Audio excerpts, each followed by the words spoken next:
Factories always had a smell: coal dust, oil, sweat. But this was different. The air here didn't just pass through you, it stayed. It clung to your clothes, sank into your hair, and sat heavy in the back of your throat. The first step inside was like walking into a cellar in winter.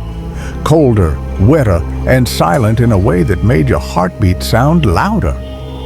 The smell was boiled metal, burnt hair, and something sharp and chemical that made your eyes sting. From the street, the building was a fortress. Thick brick walls, windows either bricked over or painted black. If you looked close, you could see faint initials scratched into the grime, clumsy letters from hands too small for factory work. Behind those blackened windows, shadows moved, not the slow, heavy movements of grown men, but quick, uneven flickers, the sound of bare feet on wood, hesitant, unsteady, almost like retreat. They came through a narrow side gate. A man with a clipboard opened it, his eyes never meeting theirs. Some of the children were plucked from the streets by charity officers. Others came from orphanages, signed away with documents that looked like adoptions, but were really transactions. Every test that happened here had two stories, one written neatly in the ledgers, another whispered behind closed doors. Officially, it was about safety. Unofficially, it was about seeing how far a child could be pushed before they broke.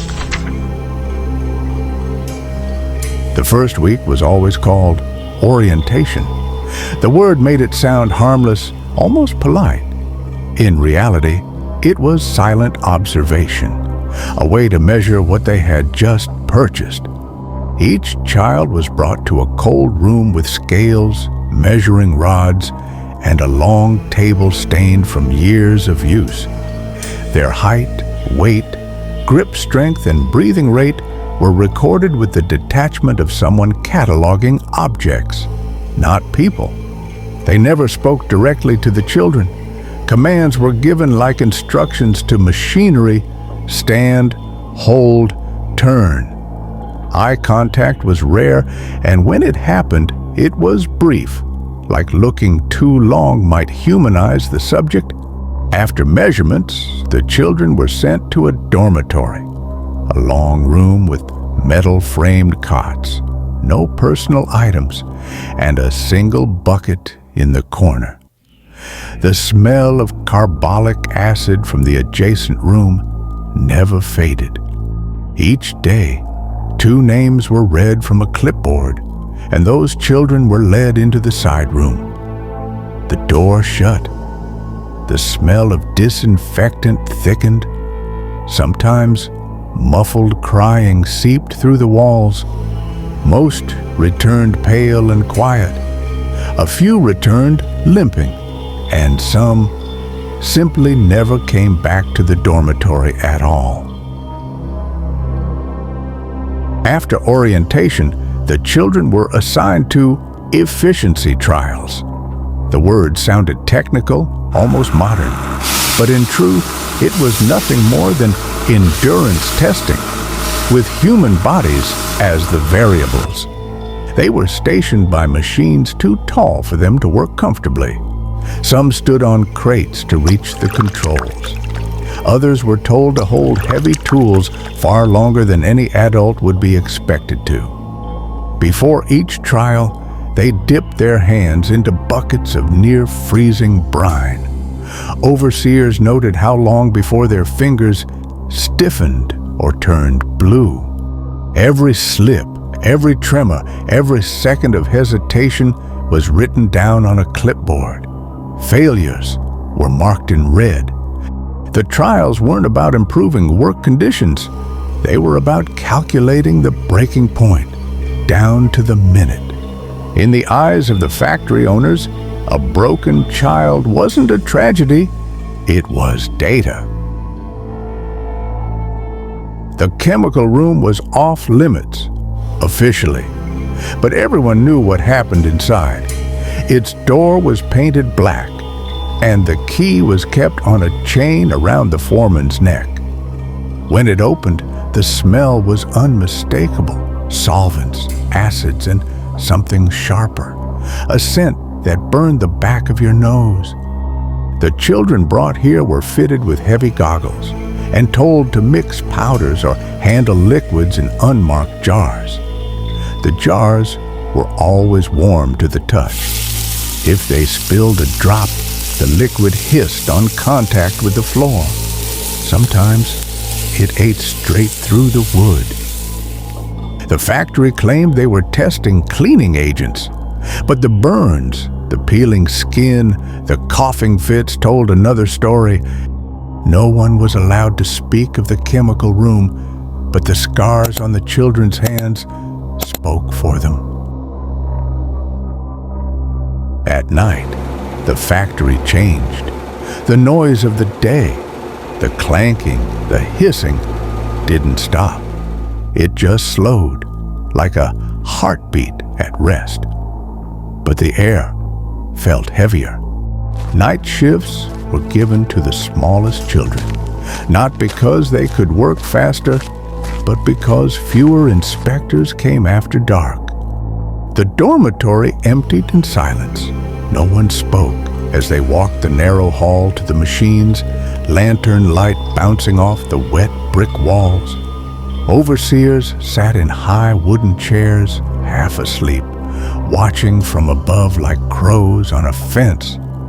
They kept their ledgers close, recording every movement. The only sound was the faint click of pencils against paper and the occasional cough that echoed longer than it should have. For the children, night was not for rest.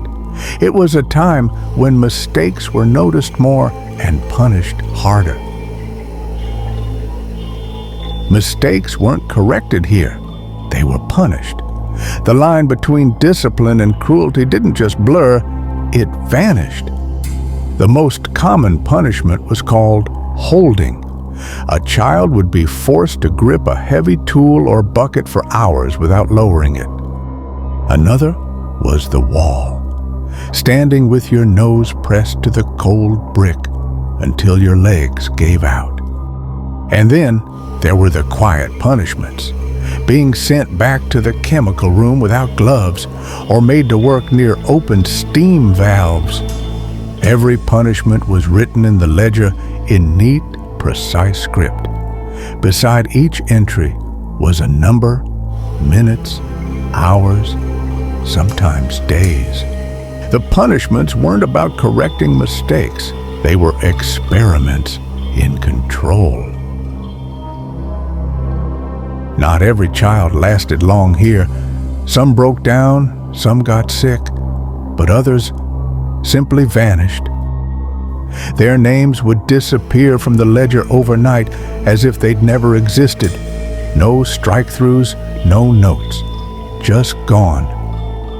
Beds in the dormitory would be stripped bare, cots pushed tight together to hide the gap. Workers whispered about a wagon that came before dawn, unmarked, driven by a man in a bowler hat.